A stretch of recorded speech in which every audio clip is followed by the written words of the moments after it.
So hello friends, welcome back. അങ്ങനെ Brazil round of 32-ൽ ആ ഒരു ജപ്പാൻ കടമ്പ കടന്നിരിക്കുകയാണ്. ആദ്യത്തെ ഹാഫിൽ ഒരു ഗോളിന് പിറകിൽ നിന്ന ശേഷം രണ്ടാമത്തെ പകുതിയിൽ 2 ഗോൾ തിരിച്ചടിച്ച് 2-1 ബ്രസീൽ ജപ്പാന് ഈ ഒരു മാച്ചിൽ പരാജയപ്പെടുത്തിയത്. ആൻഡ് ജപ്പാൻ ഒരു വലിയ ഭീഷണിയായിരുന്നു. അതിൽ ഈ ഒരു മാച്ചിലേക്ക് ഒരു ആദ്യത്തെ ഹാഫ് കഴിയുമ്പോൾ കുറച്ചധികം അത് ബ്രസീലിനെ ബാധിച്ചു എന്നും പറയാം.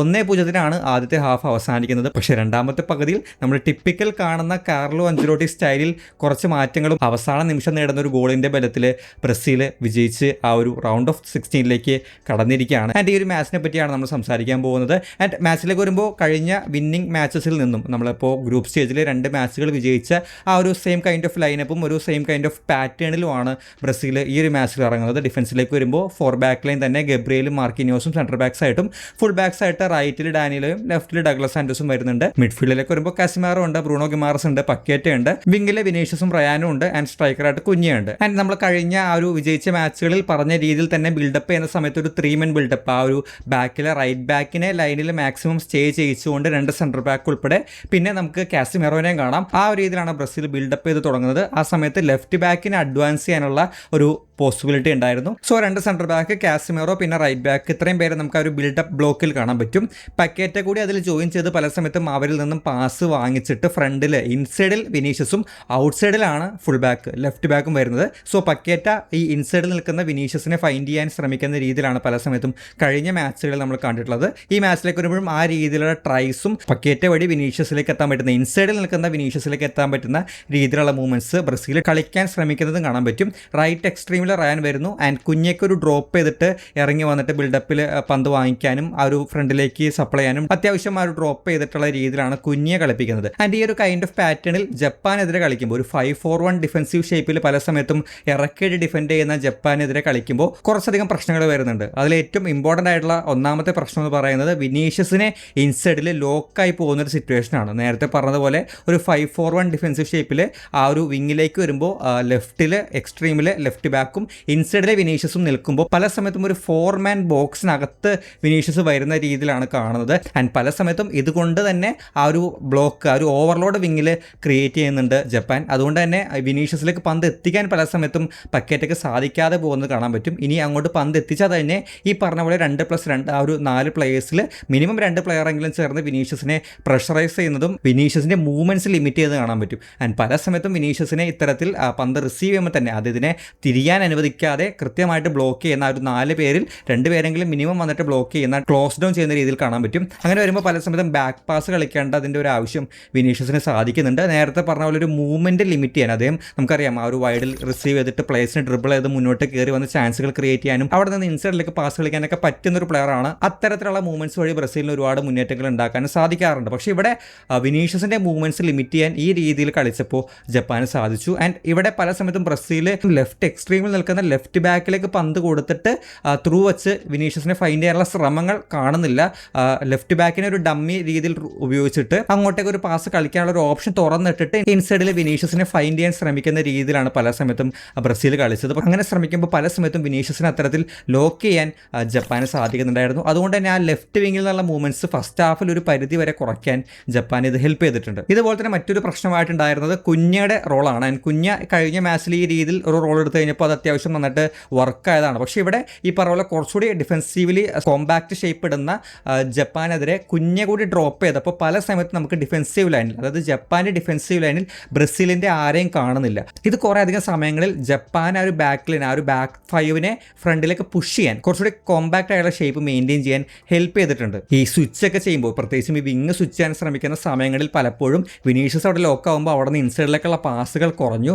അതിനൊപ്പം തന്നെ ബ്രസീൽ ലെഫ്റ്റിൽ നിന്ന് റൈറ്റിലേക്കൊക്കെ സ്വിച്ച് ചെയ്യുന്ന സമയത്ത് ജപ്പാൻ ഫ്രണ്ടിലേക്കാണ് മൂവ്മെൻറ്റ് നടത്തുന്നത്. അതായത് എല്ലാവരും ഫ്രണ്ടിലേക്ക് വന്നിട്ട് പുഷ് ചെയ്യാണ് ചെയ്യുന്നത്. ആ സമയത്ത് കുറച്ചുകൂടി ബ്രസീലിന് ആ ഒരു സ്പേസ് ലിമിറ്റ് ചെയ്യുന്ന രീതിയിൽ, അല്ലെങ്കിൽ സ്പേസ് കുറച്ചുകൂടി അവിടെ റെഡ്യൂസ് ചെയ്യുന്ന രീതിയിൽ കാണാൻ സാധിക്കും. ഇതിനോടൊപ്പം തന്നെ എടുത്തു പറയുന്ന മറ്റൊരു കാര്യം, ഈ ക്രോസുകൾ ശ്രമിക്കുമ്പോൾ സെക്കൻഡ് ഹാഫിൽ അസിസ്റ്റ് വന്ന ഗോൾ വന്ന രീതിയിൽ സെൻറ്റർ ബാക്സിനെ യൂസ് ചെയ്തിട്ടുള്ള ഏരിയൽ ബോൾസിനുള്ള ശ്രമങ്ങൾ ഫസ്റ്റ് ഹാഫിൽ ബ്രസീൽ ചെയ്യുന്നുണ്ട്. പക്ഷേ ആ സമയത്തൊക്കെയും ഈ പറഞ്ഞ ഫ്രണ്ടിൽ ലൈനിൽ പല സമയത്തും ആരെയും കാണുന്നില്ല. ഒന്നാമത് സെൻറ്റർ ബാക്ക് കൊടുക്കുന്ന long ball, long diagonal balls ആണെങ്കിൽ അത് ഒരുപാട് ലോങ്ങിലേക്കാണ് പോകുന്നത് ഈ ജപ്പാൻ പുഷ് ചെയ്യുന്നതുകൊണ്ട് തന്നെ.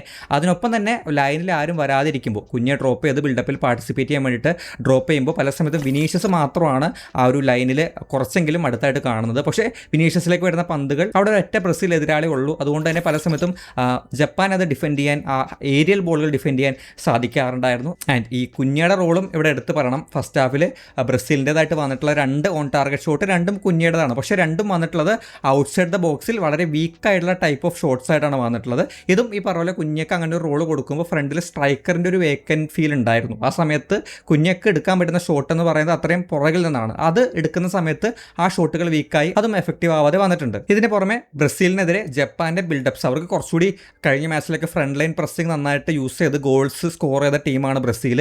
ഈ മാച്ചിൽ ആ ഫ്രണ്ട് ലൈൻ പ്രസ്സിംഗ് അധികം ജപ്പാനെ മോശമായിട്ട് ബാധിച്ചിട്ടില്ല. അവരൊരു 5 ബാക്ക് വെച്ച് കളിക്കുന്ന സമയത്ത് അറ്റാക്കിലേക്ക് പോകുമ്പോൾ അല്ലെങ്കിൽ ബിൽഡപ്പിലേക്ക് പോകുമ്പോൾ ഒരു 3CB ആയിട്ട് മാറും, 3 മെൻ ബിൽഡപ്പായിട്ട് മാറും. ഫ്രണ്ടിലെ 2 പ്ലേയേഴ്സ് മിനിമം ആ ബോൾസ് ഈ 3 പ്ലേയേഴ്സിൽ നിന്നും റിസീവ് ചെയ്യാനുണ്ടാവും. സോ ഒരു 3-2 കൈൻഡ് ഓഫ് ഒരു ബിൽഡപ്പ് പല സമയത്തും ജപ്പാൻ ഓർഗനൈസ് ചെയ്യുന്നുണ്ടായിരുന്നു. വിങ്ങിലും അവർക്ക് പ്ലേയേഴ്സ് ഉണ്ടായിരുന്നു. ആൻഡ് എടുത്തു പറയേണ്ടത് പല സിറ്റുവേഷനിലും ഈ നമ്പർ 14 ജുന്യ ഇട്ടോ എന്ന് പറയുന്ന ജപ്പാന്റെ പ്ലെയർ ഇൻസൈഡിലേക്ക് വരുന്നതും മറ്റൊരു പ്ലെയറായിട്ട് ലിങ്കപ്പ് കളിക്കുന്നതും ആ ഇൻസൈഡിലേക്ക് പാസ് കളിച്ച് ലിങ്കപ്പ് കളിക്കുന്നതും അവർക്ക് പല സമയത്തും ആ വിങ്ങിൽ അറ്റാക്കിംഗ് വൈസും ഒരു ഓവർലോഡ് കൊടുക്കാൻ ഒരു പ്ലെയർ കൂടി ഇൻസൈഡിലേക്ക് വന്നിട്ട് ആ ബിൽഡപ്പ് മുന്നോട്ട് കൊണ്ടുപോകാനും പന്ത് കീപ്പ് ചെയ്യാനും അവരെ ഹെൽപ്പ് ചെയ്തിട്ടുണ്ടായിരുന്നു. ആൻഡ് ജപ്പാന്റെ ഓവറോളുള്ള ഈ ഒരു മാച്ചിലെ ടാക്ടിക്സ് എന്ന് പറയുന്നത് ട്രാൻസിഷൻ ഫുട്ബോളാണ്. പന്ത് റിക്കവർ ചെയ്ത ശേഷം കൗണ്ടർ അറ്റാക്ക് നടത്തുക. ആൻഡ് അത് സക്സസ്ഫുൾ ആയതാണ് അവർക്ക് ആ ഗോൾ കണ്ടെത്താൻ പറ്റിയത്. ശരിക്കും അത് ബ്രസീൽ കൗണ്ടർ ചെയ്യേണ്ട ഒരു സിറ്റുവേഷൻ ആയിരുന്നു. ജപ്പാനിൽ നിന്ന് പന്ത് റിക്കവർ ചെയ്ത് ട്രാൻസിഷൻ ചെയ്യുന്ന സമയത്ത് നഷ്ടപ്പെട്ട പന്താണ് വീണ്ടും ഒരു കൗണ്ടർ ടു കൗണ്ടർ ട്രാൻസിഷൻ എന്ന രീതിയിൽ ജപ്പാൻ മുന്നോട്ട് വരുന്നത്. ഡാനിലോ നഷ്ടപ്പെടുത്തിയ പന്ത് കൃത്യമായിട്ട്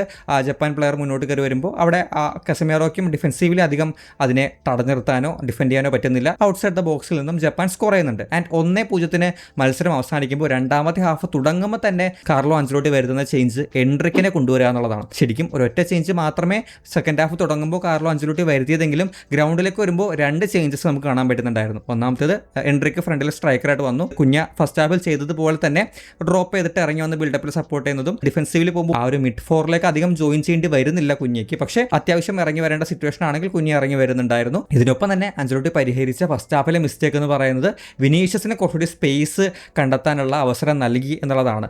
ആൻഡ് ആദ്യ മാച്ചുകളിൽ മൊറോക്കോക്കെതിരെയൊക്കെ നമ്മൾ കണ്ടിട്ടുള്ള ഒരു കാര്യം വിനീഷ്യസിനെ എക്സ്ട്രീംസിൽ യൂസ് ചെയ്യുന്ന രീതിയാണ്. അതിനുശേഷമാണ് ഇൻസൈഡിലേക്ക് ലെഫ്റ്റ് ബാക്കിനെ അഡ്വാൻസ് ചെയ്തിട്ട് വിനീഷ്യസിനെ ഇൻസൈഡിലേക്ക് സ്വിച്ച് ചെയ്തത്. ആൻഡ് ഇവിടെ അത് ആവശ്യമായിരുന്നു. വിനീഷ്യസിന് കുറച്ചുകൂടി സ്പേസ് കിട്ടേണ്ടതും അദ്ദേഹത്തിൻ്റെ സ്വാഭാവിക മൂവ്മെൻറ്റ്സ് വരേണ്ടതും ആവശ്യമായിരുന്നു. അതുകൊണ്ട് തന്നെ വിനീഷ്യസിനെ വീണ്ടും ഫ്രീ ആയിട്ട് എക്സ്ട്രീമിലേക്ക് വിടാനാണ് കാർലോ അഞ്ചലോട്ടി തീരുമാനിക്കുന്നത്. പക്ഷേ അവിടെ ഫുൾ ബാക്കിനെ സ്റ്റേ ചെയ്യിക്കാതെ 2 ഫുൾ ബാക്കിനെയും മുന്നോട്ടേക്ക് തന്നെ അഡ്വാൻസ് ചെയ്യിക്കുന്ന രീതിയിൽ പല സമയത്തും കാണാൻ പറ്റും. ആൻഡ് ഇവിടെ വിനീഷ്യസിന് എക്സ്ട്രീമിൽ പോഷൻ കിട്ടുമ്പോൾ അത് കുറച്ചുകൂടി അദ്ദേഹത്തിലേക്ക് പന്തുകൾ എത്തിക്കാനും അദ്ദേഹത്തിന് പന്ത് എത്തിക്കഴിഞ്ഞാൽ ആ പന്ത് കുറച്ചുകൂടി ഫ്രീ ആയിട്ട് ഡ്രിബിൾ ചെയ്ത് അല്ലെങ്കിൽ പ്ലേസിനെ മറികടന്ന് ആ ലോക്കിൽ നിന്ന് മറികടക്കുമ്പോൾ തന്നെ ആ ഒരു ലോക്ക് 4 സൈഡിൽ നിന്നുള്ള ലോക്ക് മറികടന്ന് അദ്ദേഹത്തിൻ്റെ ഫ്രണ്ടിൽ പ്ലേസ് വരുമ്പോൾ ആ ഫ്രണ്ടിൽ തന്നെ വരുന്ന പ്ലേസിനെ മറികടന്ന് മുന്നോട്ട് പോകാനുള്ള ഓപ്പർച്യൂണിറ്റീസ് വിനീഷ്യസ് ഉണ്ടാക്കിയെടുക്കുന്നുണ്ട്. ആൻഡ് അങ്ങോട്ടേക്ക് പന്തുകൾ എത്തിക്കുന്ന ട്രാൻസിഷൻ ആണെങ്കിലും ബിൽഡപ്പിലാണെങ്കിലും വിനീഷ്യസിലേക്ക് പന്തുകൾ എത്തിക്കുന്ന രീതിയിലുള്ള മൂവ്മെൻറ്റ്സ് നമുക്ക് പിന്നീട് കാണാൻ പറ്റും. ഒരു സിറ്റുവേഷനിൽ ട്രാൻസിഷൻ വഴി ഒരു പ്ലെയറിനൊക്കെ ഡ്രിബിൾ ചെയ്ത് അദ്ദേഹം അകത്തേക്ക് കയറി അദ്ദേഹം അടിക്കുന്ന ഒരു ഷോട്ട് പോസ്റ്റിൽ തട്ടി മടങ്ങുന്നുണ്ട്. ആൻഡ് ഇവിടെ പല സമയത്ത് നോട്ടീസ് ചെയ്തൊരു കാര്യം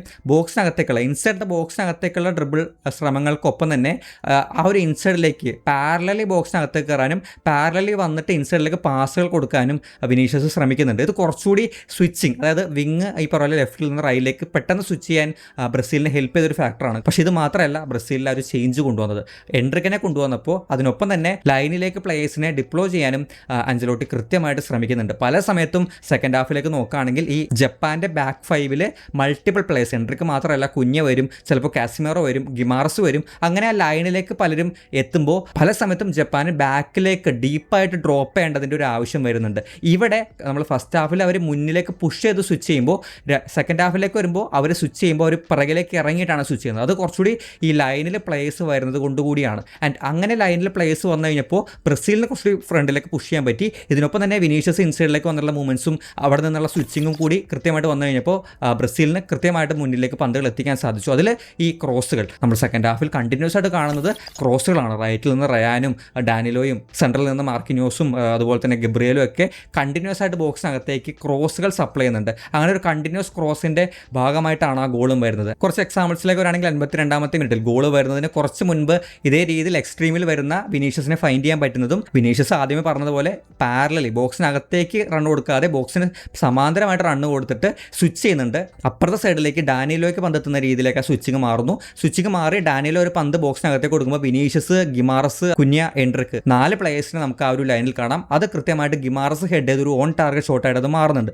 അത് ജസ്റ്റ് ഒരു തുടക്കം മാത്രമായിരുന്നു. പിന്നീടും കണ്ടിന്യൂസിൽ നമുക്ക് ഇതേ രീതിയിൽ 54-ാമത്തെ മിനിറ്റിൽ റൈറ്റിൽ നിന്നും റയാന്റെ വക ഒരു ക്രോസ് വിനീഷ്യസ് ഇൻസൈഡിലേക്ക് ഹെഡ് ചെയ്ത് കൊടുത്തിട്ട് കാസിമേറോ ഓൺ ടാർഗറ്റ് ഷോട്ട് കൊടുക്കുന്നുണ്ട്. അത് ഗോളിലേക്ക് ഏകദേശം എത്തിയതാണ്.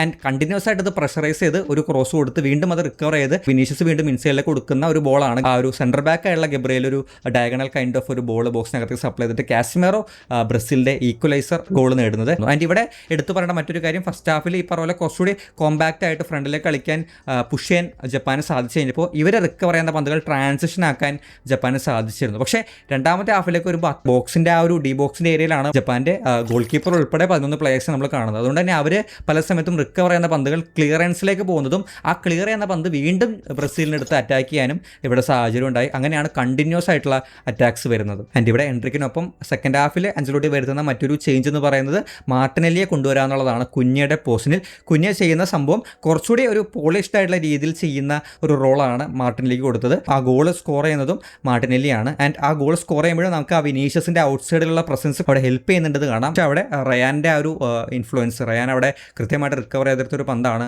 ഇൻസൈഡിൽ ഗിമാറസിന് കൊടുക്കുന്നത്. ഗിമാറസിന്റെ ആ ഒരു കൃത്യമായ ബോൾ മെയിൻറ്റെയിൻ ചെയ്തിട്ടുള്ള ഒരു അസിസ്റ്റ് എടുത്തു പറയണം. ആൻഡ് മാർട്ടിനെല്ലിയുടെ ആ ഒരു സ്പ്ലിറ്റ് സെക്കൻഡിലുള്ള ആ ഒരു റിയാക്ഷൻ വഴി നേടിയിട്ടുള്ള ഒരു ഗോളും എടുത്തു പറയണം. സെക്കൻഡ് ഹാഫിൽ വരുത്തിയിട്ടുള്ള ഒരു മാറ്റം കുറച്ചുകൂടി ജപ്പാനെ ബാക്ക് ഫുട്ടിലേക്ക് ഡ്രോപ്പ് ചെയ്ത് ഡീപ്പായിട്ട് ഡ്രോപ്പ് ചെയ്യാൻ അവരെ ഫോഴ്സ് ചെയ്ത് അങ്ങനെ കണ്ടിന്യൂസ് ആയിട്ടുള്ള അറ്റാക്സ് നടത്തി തിരിച്ച് അവർക്ക് ട്രാൻസിഷന് അധികം ഒന്നും സമയം കൊടുക്കാതെ ആ പന്ത് റിക്കവർ ചെയ്ത് വീണ്ടും വീണ്ടും കണ്ടിന്യൂസ് ആയിട്ട് അറ്റാക്ക് ചെയ്ത് വിജയ ഗോൾ നേടിയെടുത്ത് റൗണ്ട് ഓഫ് 16 ക്വാളിഫൈ ചെയ്യാൻ ബ്രസീലിന് സാധിച്ചിട്ടുണ്ട്. ഈ ഒരു മാച്ചിൽ ഞാൻ നോട്ടീസ് ചെയ്ത കാര്യങ്ങളാണ് ഇതൊക്കെ. ഇതല്ലാത്ത കാര്യങ്ങളും ഈ ഒരു മാച്ചിൽ നടന്നിട്ടുണ്ടാവാം. എന്തായാലും നിങ്ങൾ വേറെ എന്തെങ്കിലും നോട്ടീസ് ചെയ്തിട്ടുണ്ടെങ്കിൽ തീർച്ചയായിട്ടും കമൻറ്റ് ബോക്സിൽ ഷെയർ ചെയ്യാൻ ശ്രമിക്കുക. സോ ഇനി അർജന്റീനയുടെയും പോർച്ചുഗലിൻ്റെയൊക്കെ മാച്ചിൽ വരാനുണ്ട്. സോ നമുക്ക് എന്തായാലും മറ്റൊരു വീഡിയോയിൽ കാണാം.